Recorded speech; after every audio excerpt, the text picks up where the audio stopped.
The dust swirled in the late afternoon light as Quinn Dawson dismounted from his exhausted chestnut mare, his boots hitting the hard, packed earth with a familiar thud that echoed against the silence of the homestead he hadn't seen in 3 long years. The year was 1875, and the Texas frontier had changed in his absence, but not his father's ranch. It stood as it always had, weathered and proud against the harsh landscape, though now it wore the unmistakable shroud of abandonment. Quinn removed his hat, revealing sun-bleached hair and eyes that had seen too much during his time away. His father's letter had reached him in Dodge City 2 weeks ago, scrawled in a hand weakened by illness, telling him Samuel Dawson had finally succumbed to the consumption that had plagued him these past winters. Quinn had ridden hard to get home, though he knew he was too late for anything but burying his father and facing the ghosts that had driven him away in the first place. The hinges on the front door protested as Quinn pushed it open, revealing the home that time and neglect had claimed. A thick layer of dust covered every surface, dancing in the beams of sunlight that streamed through the windows. The furniture stood as silent sentinels, draped in sheets his father must have placed before taking to his sick for the final time. The hearth was cold, dead ashes the only reminder of the warmth that had once filled this place. Quinn dropped his saddlebags by the door and moved through the main room, his spurs jangling with each step, the sound alien in the stillness. His father's rocking chair sat empty by the window, a half-whittled piece of wood and a knife on the small table beside it. Quinn picked up the wood, turning it in his calloused hands, trying to decipher what it might have become had his father finished it. "You should have written sooner, Pa," he whispered to the empty house, his voice rough with emotion. The next morning, Quinn stood over the fresh mound of earth in the small family plot behind the house. He'd spent hours digging the grave, working through the night by lantern light, the physical labor a welcome distraction from the thoughts that plagued him. The minister from the nearby town of Riverspend had come to say a few words along with Dr. Wilson, who had tended to his father in his final days. They were gone now, leaving Quinn alone with his grief and regrets. "I should have been here," he said to the wooden cross he'd fashioned. "I'm sorry, Pa." The sound of an approaching wagon pulled Quinn from his thoughts. He turned to see a cloud of dust rising from the road that led to the ranch. Few people came this way, the Dawson property being the last homestead before the unforgiving stretch of land that bordered Apache territory. Quinn waited, one hand resting on the pistol at his hip out of habit formed during years of riding with cattle drives and working as a scout for the Army. As the wagon drew closer, Quinn made out a woman handling the reins with practiced ease. She pulled the team to a stop a respectful distance from the gravesite. For a long moment, she remained seated, watching him with a gaze that seemed to measure his worth. "Mr. Dawson," she called, her voice carrying clearly across the distance between them. Quinn nodded, studying her in return. She was perhaps in her mid-20s, with copper-colored hair peeking out from beneath a practical bonnet. Her dress was simple but well-kept, the kind worn by a woman who knew the value of durability over fashion on the frontier. "Grace Parker," she introduced herself as she climbed down from the wagon with surprising grace. "I was your father's housekeeper these past 2 years. I'm sorry for your loss." Quinn's brow furrowed. His father had never mentioned a housekeeper in his infrequent letters. "My father hired a housekeeper," Grace approached, stopping at the edge of the freshly turned earth. "Dr. Wilson insisted after your father's first serious bout with the consumption. I came 3 days a week to cook and clean." A shadow passed over her face. "I wasn't here when he passed.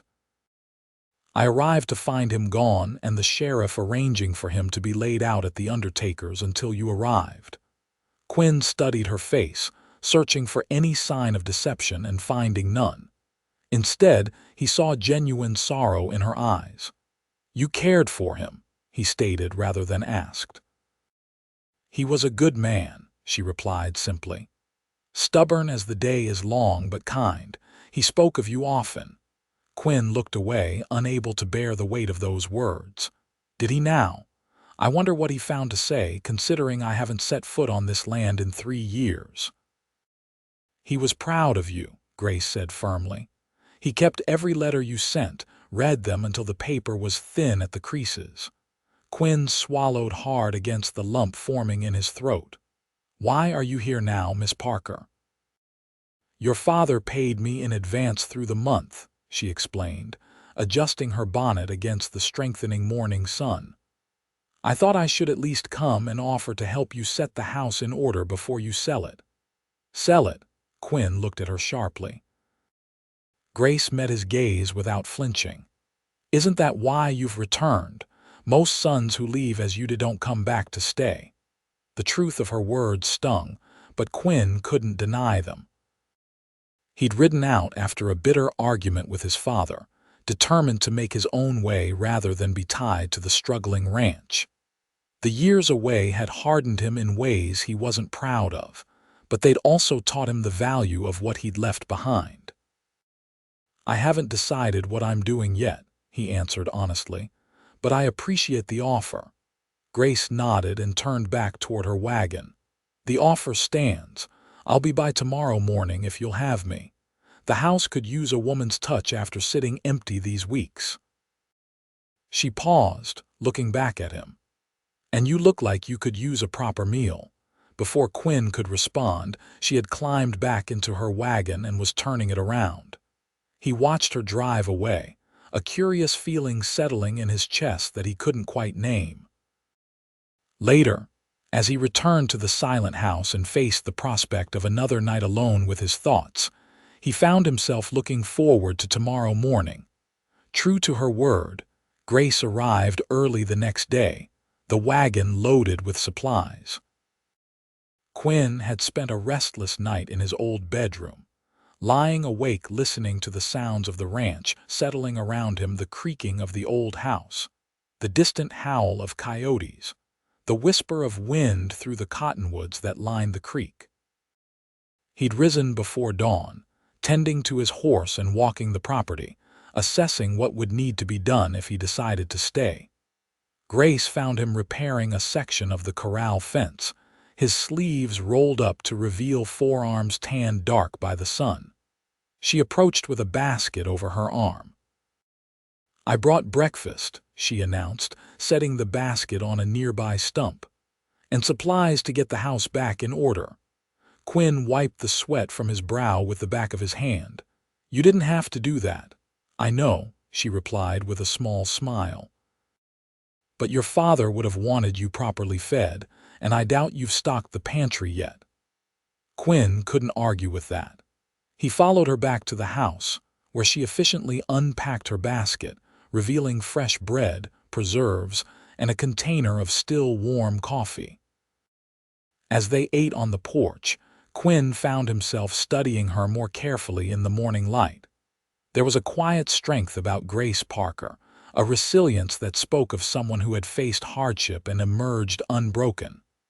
"How did you come to be in Riverspend?" he asked, curious about the woman who had cared for his father when he should have been there. Grace took a sip of coffee before answering. "I came west with my husband 5 years ago. He had dreams of striking it rich in the silver mines up north." Her voice remained steady, but Quinn noticed her fingers tighten around her cup. "He died in a cave in 3 years back. I stayed on, taking work where I could find it." "I'm sorry," Quinn said, meaning it. Grace nodded her acknowledgement. "Life out here is hard, but it's mine. I have a small place in town now, and between housekeeping for folks like your father and selling my preserves and needlework, I get by." After breakfast, they set to work. Quinn hauled water from the well while Grace attacked the dust and neglect inside the house.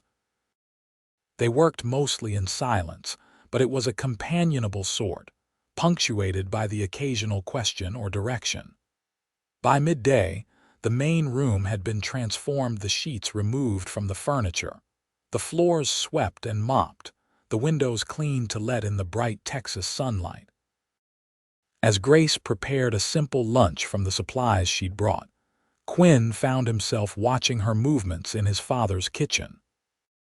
There was something soothing about having another person in the house, about the sounds and smells of cooking after so long on the trail where meals were hasty affairs eaten under the open sky. "Your father mentioned you were working as a scout," Grace said as they ate. "For the Army?" Quinn nodded. "For a time, then cattle drives mostly, wherever the work took me. And now," she looked at him directly, her green eyes curious but not judgmental. Quinn considered his answer carefully. "Now I need to decide if there's anything left for me here. The ranch hasn't been worked properly in years. It would take money and hard work to make it profitable again." "Do you have somewhere else to be?" Grace asked. The question caught Quinn off guard. He'd spent so long drifting from one job to another that the concept of having a place to belong had become foreign to him. "No," he admitted finally. "I don't." Grace seemed to weigh his answer. "Your father believed this land had a future. Even when he was too sick to work it himself, he talked about what could be done with it. He kept it for you, Mr. Dawson, even when others offered to buy it." Quinn felt a sharp pang of guilt. "He never wrote about that. He wouldn't have wanted to burden you," Grace said softly. "Or perhaps he feared you'd tell him to sell." The truth of her words struck Quinn like a physical blow. How well this woman had known his father, while he had allowed distance and pride to keep him away until it was too late. Over the next few days, a pattern emerged. Grace would arrive in the morning, bringing fresh supplies and a cheerful determination that gradually began to chip away at Quinn's reserve. Together, they brought the house back to life, cleaning, repairing, restoring. In the evenings, Grace would cook dinner before returning to town, leaving Quinn with a house that felt a little less empty each night. A week into this arrangement, as they sat on the porch after a particularly satisfying day of work, Quinn had repaired the roof, while Grace had replanted his mother's old herb garden. Quinn found himself asking, "Why are you doing all this, Miss Parker?" "My father's month of advance pay must be nearly exhausted by now." Grace looked out over the land, golden in the setting sun. "Your father was kind to me when kindness was scarce. After Thomas died, many in town looked at me with pity or as a burden. Samuel Dawson offered me work and treated me with respect." She turned to Quinn, her expression earnest. "Besides, I've grown fond of this place. It would be a shame to see it fall into disrepair or be sold to someone who doesn't appreciate its value." Quinn found himself unable to look away from her face, illuminated by the fading light. "And what do you think its value is?" "It's a home," she said simply. "Not just a house or a piece of land, but a place where a family lived and loved and worked together. Those are becoming rare out here, with so many just passing through on their way to somewhere else."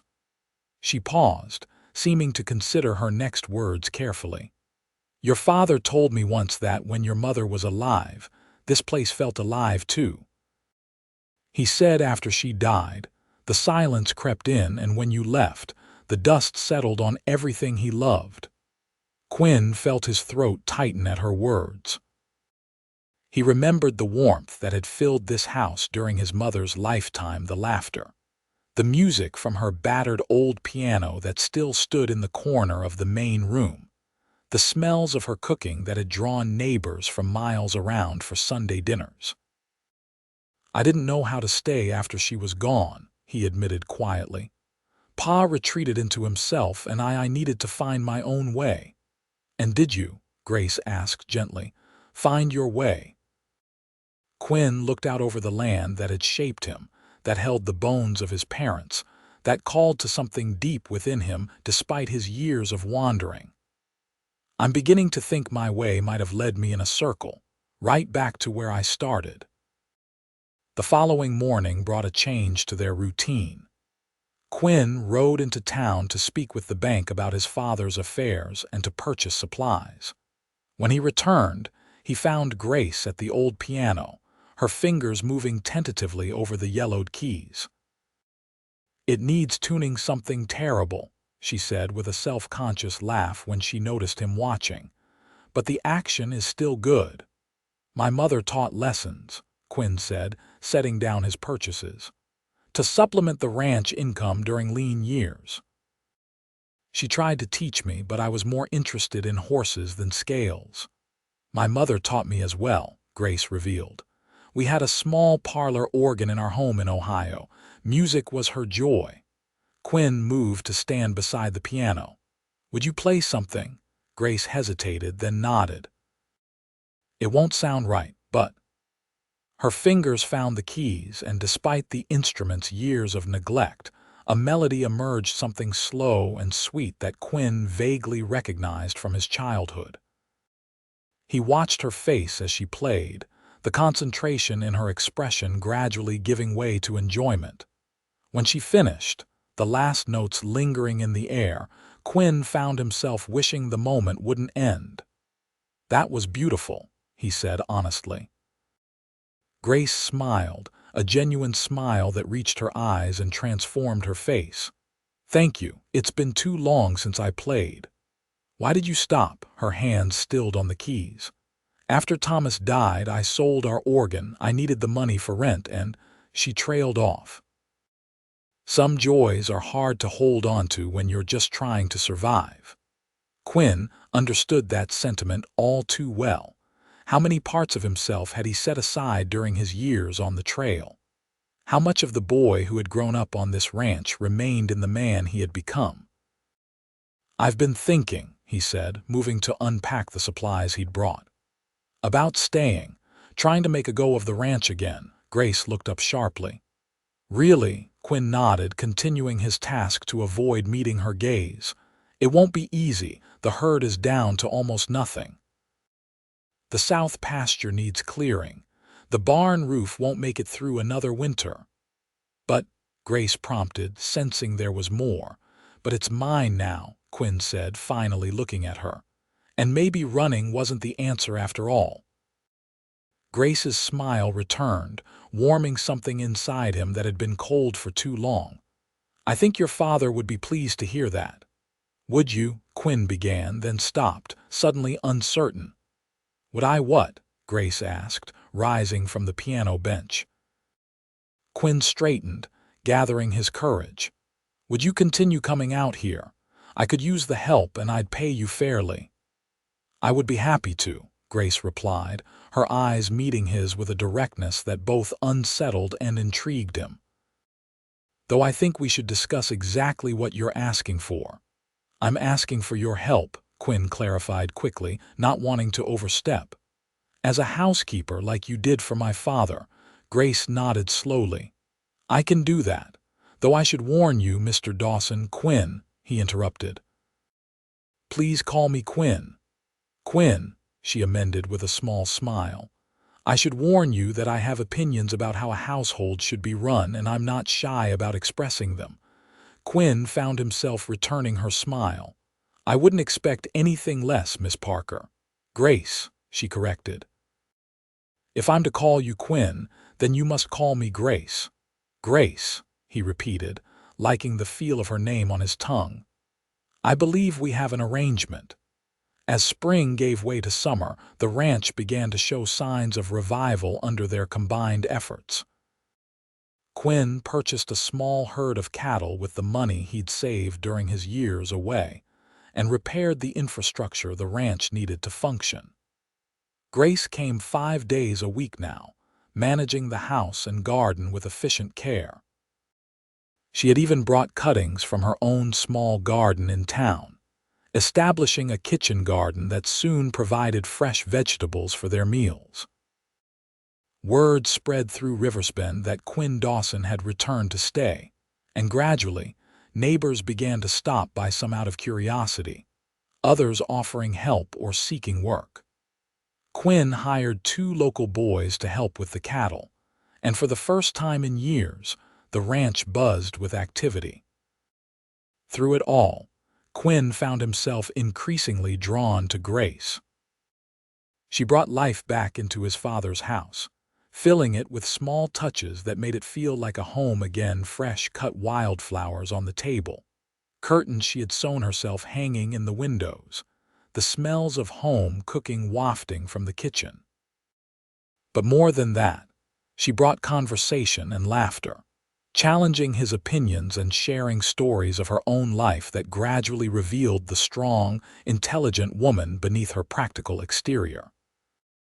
One evening in late July, as they sat on the porch after dinner watching a spectacular sunset paint the sky in shades of orange and pink, Quinn finally asked the question that had been on his mind for weeks. "Why didn't you ever leave Riverspend? After your husband died, I mean." Most widows would have gone back east to family. Grace was quiet for a long moment, her hands folded in her lap. "I don't have family left back east. My parents died before Thomas and I married, and despite everything, I've grown to love this land." She looked out over the ranch, bathed in the golden light of evening. "There's a freedom here that I never had in Ohio. Even with the hardships, I can be my own person in a way that wasn't possible there." Quinn nodded, understanding completely. "I felt that way too, the freedom of the open country. But I think I confused freedom with running away." Grace turned to look at him, her expression thoughtful. "And now I'm beginning to think that real freedom might be found in choosing to stay, in building something that lasts." Quinn hesitated, then added softly, "in finding someone to build it with." The words hung between them, freighted with meaning. Grace's cheeks colored slightly, but she didn't look away. "That's a fine thought, Quinn Dawson." As summer progressed, the nature of their relationship began to shift subtly. Quinn found reasons to be near the house when Grace was working, and Grace extended her hours, often staying through dinner and lingering afterward. Their conversations grew deeper, more personal, as the walls each had built for protection gradually lowered. One Sunday in August, Quinn surprised Grace by suggesting they take a picnic to the creek that ran through the eastern edge of the property. "It's too hot to cook indoors," he reasoned, though they both knew it was more than that. Grace packed a basket with cold chicken, bread, and fresh peaches from the tree behind the house that had finally begun bearing fruit again under her care. Quinn saddled 2 horses, his chestnut mare, and a gentle gelding he'd purchased for ranch work. "It's been years since I rode," Grace admitted as Quinn helped her mount. "The old fellow will take good care of you," Quinn assured her, his hands lingering perhaps a moment longer than necessary at her waist. The ride to the creek was slow and pleasant, the horses picking their way through meadows vibrant with late summer wildflowers. Quinn pointed out landmarks along the way: the hill where he had broken his arm falling from his first horse, the stand of cottonwoods where his father had taught him to shoot, the bend in the creek where they had picnicked as a family before his mother's illness. They settled in a shady spot beside the water, spreading a blanket on the soft grass. The creek burbled pleasantly, providing relief from the Texas heat. After they ate, Quinn lay back on the blanket, hat over his face, listening to Grace as she read aloud from a book of poetry she had brought. "My father would hardly recognize this place now," Quinn said during a pause in her reading. "He'd be pleased, I think." Grace set the book aside. "He would be proud of what you've accomplished in such a short time." Quinn pushed his hat back to look at her. "I couldn't have done it without you." "Nonsense," Grace replied, but her smile was pleased. "You would have managed."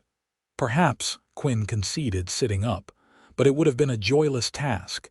You brought something back to the ranch that I thought was gone forever." "What's that?" Grace asked, her voice softer now. Quinn reached out, hesitantly taking her hand in his. "Life, warmth, purpose." He paused, gathering his courage. "Grace, I need to say something that's been on my mind."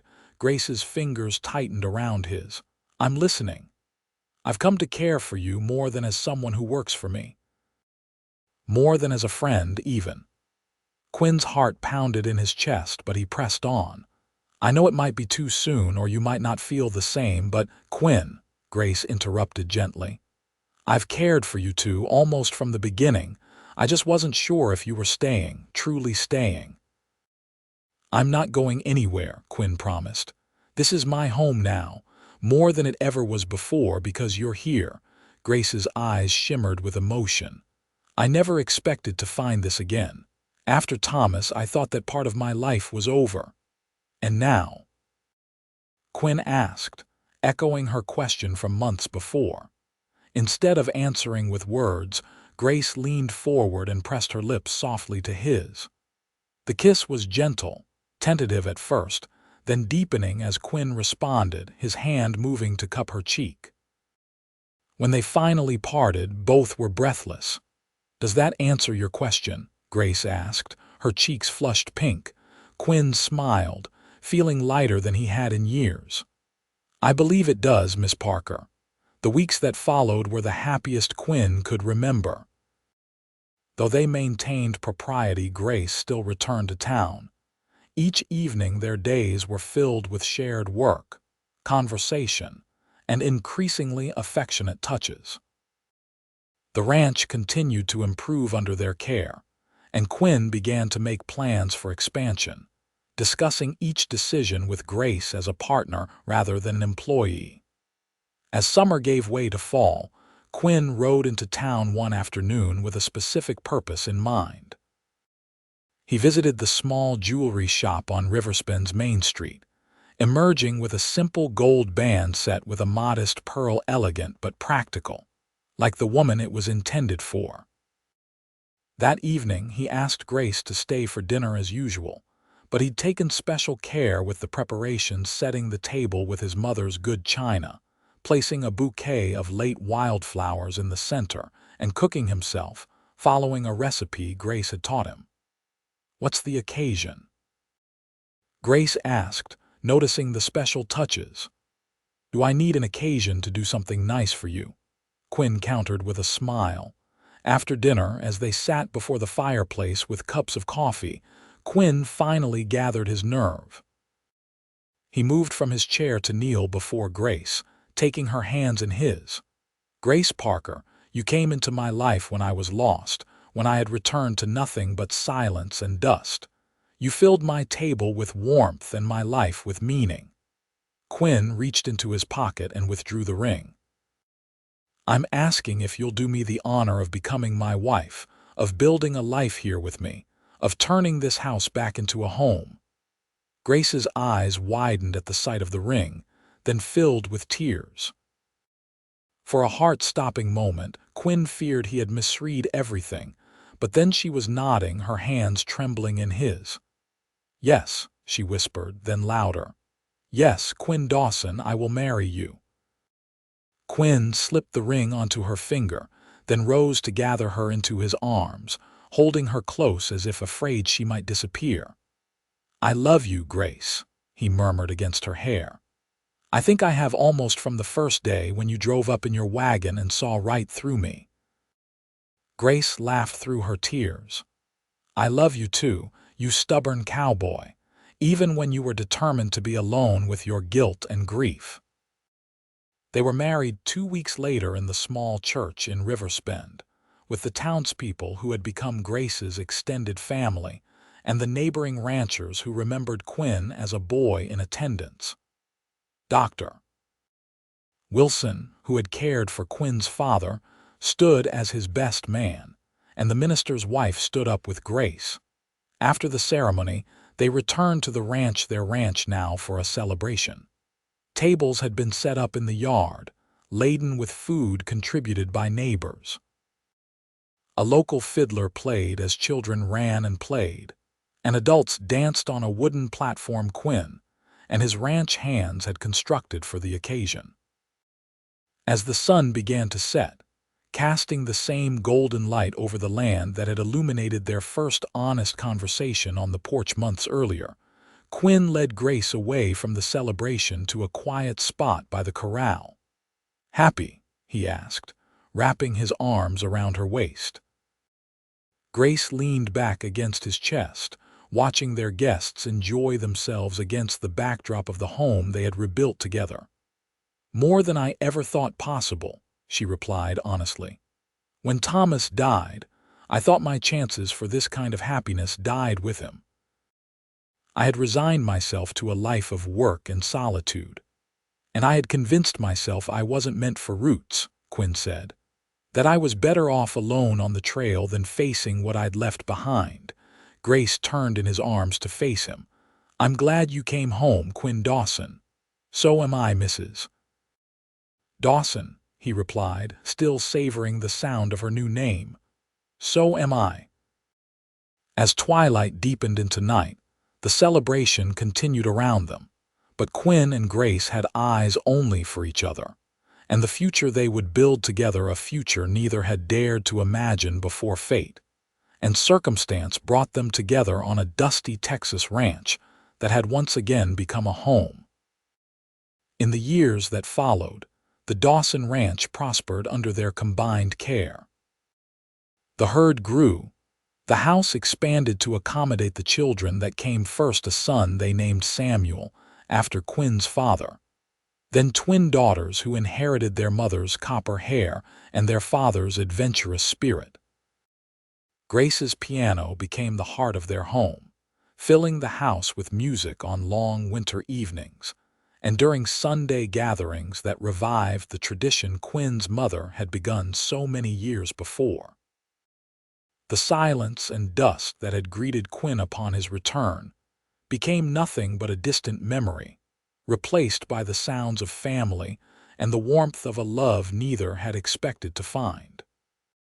And each night, as they sat together on the porch watching the sun set over the land they both cherished, Quinn would take Grace's hand in his and give thanks for the second chance at happiness they had found together in the wild heart of Texas.